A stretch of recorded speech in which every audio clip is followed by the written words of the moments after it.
Our top story this half an hour, Lewandowski's fiery testimony. Former Trump campaign manager Corey Lewandowski testified in front of the House Judiciary Committee yesterday about Russian interference during the 2016 election. Watch this. The White House's obstruction of Congress ranges across nearly every committee and virtually every investigation of the administration. The president is falsely accused of colluding with a foreign state to impact the election. Jim Comey, when we deposed him at that very table, said after 10 months of investigation, we didn't have a thing. Bob Mueller gets named special counsel. He wastes $30 million of taxpayer money, 22-month investigation. He sits at that table just a few weeks ago and gives the same darn answer. But these guys over here, they don't care. I never delivered the message. Yeah, you chickened out. I went on vacation. You went on vacation. And so you put the message in the safe, in your home for safekeeping, correct? Before you went on vacation. I took my kids to the beach, Congressman. That's more of a priority. Congressman, I'd be happy to answer your question, or you can just have a conversation by yourself. But if you'd like to ask me a question, I'll be happy to answer. I'm going to continue. The reason is then don't ask me a question if you don't want to hear my answer. My time. This is a House Judiciary. I think that this fake Russia collusion narrative is the greatest crime committed against the American people in our generation, if not ever. This is a president who was duly elected by the American people, and members of certain bodies refuse to accept those election results. Yep. Joining us right now is Florida Congressman, House Judiciary Veterans Affairs and House Oversight and Reform Committee member Greg Steube. And Congressman, it's good to see you this morning. Thanks very much for joining us. So what is going on with this hearing? I mean, what are we learning from Corey Lewandowski being up there, being questioned? And what are we going to hear from Michael Horowitz? Well, first of all, we didn't learn anything that we didn't already know, right. And many of us on the Republican side made a point of saying, why are we going through this exercise? Mueller spent 22 months investigating this collusion Russia conspiracy theory and found that there was no collusion between the Trump campaign and Russia. So now we're going to bring in, the Democrats are going to bring in Corey Lewandowski, who was his campaign manager during that time, because the Democrats, all they can talk about is impeachment. That's their policy perspective right now, and they're the party of impeachment.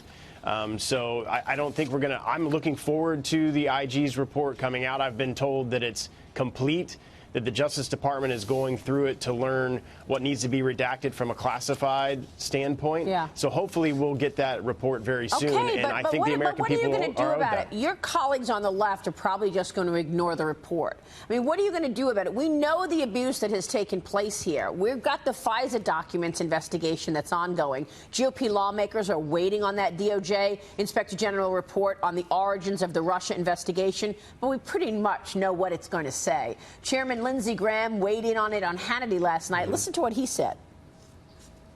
Here's what I want you to know.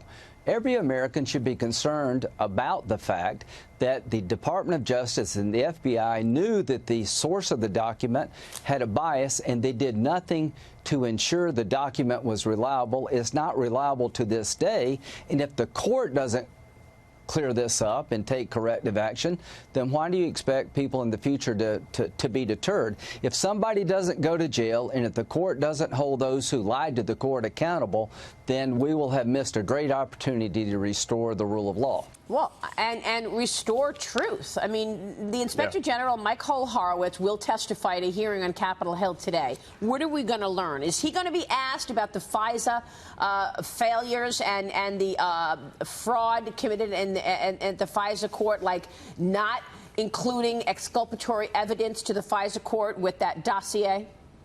I'm sure Republicans will ask him that, but because the document and the investigation is not public yet, we probably won't learn the details of that, and he'll probably refrain from getting into the details of that until the report is public.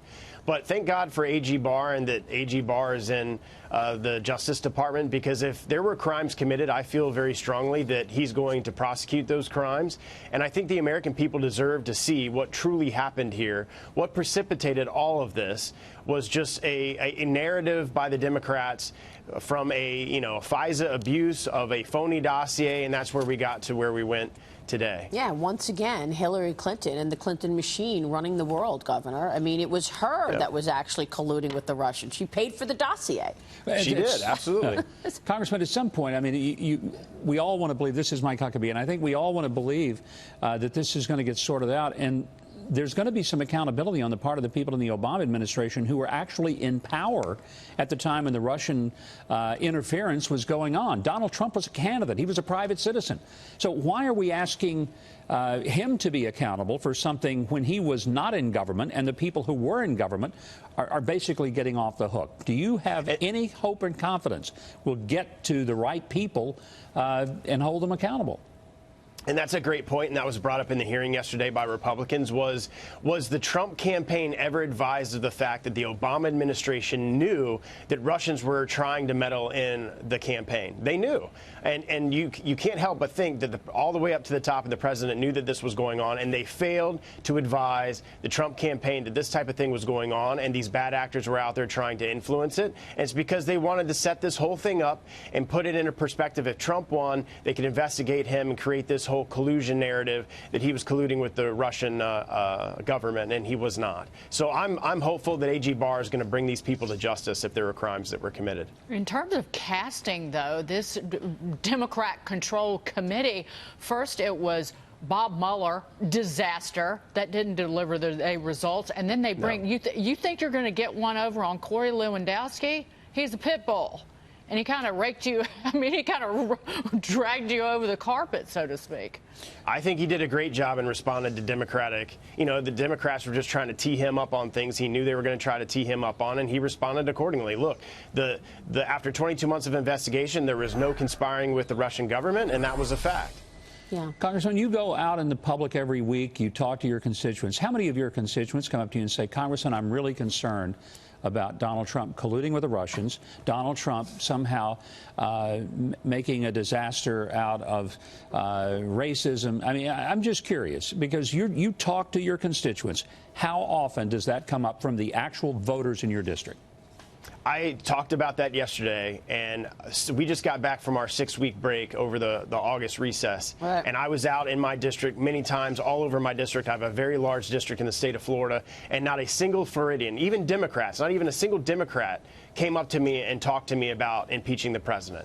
And so it's not on the minds of Floridians. It's not on the minds of Americans. Americans want us up here solving real issues like the crisis on our border, solving the prescription drug pricing, solving real issues that are affecting their lives. They could care less about this impeachment narrative because they know it's false. Well, conservatives, though, they're mad about the debt and the deficit. I will tell you that. I've spent a lot of time down in my hometown in the district that I grew up in, which is blue and red, and everybody's very, very concerned about that. Governor.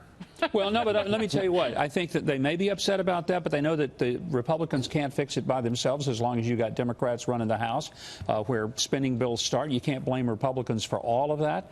But the one thing I think is happening, and we saw it yesterday, the Democrats are fishing in the Dead Sea. I mean, they're chartering boats to go fishing in the Dead Sea. There's nothing there, and they're going to come up empty. And I think it's God's gift to President Trump for the re-election next year. And then there's all these tax plans on the left. Congressman, what are you seeing in terms of people moving to Florida?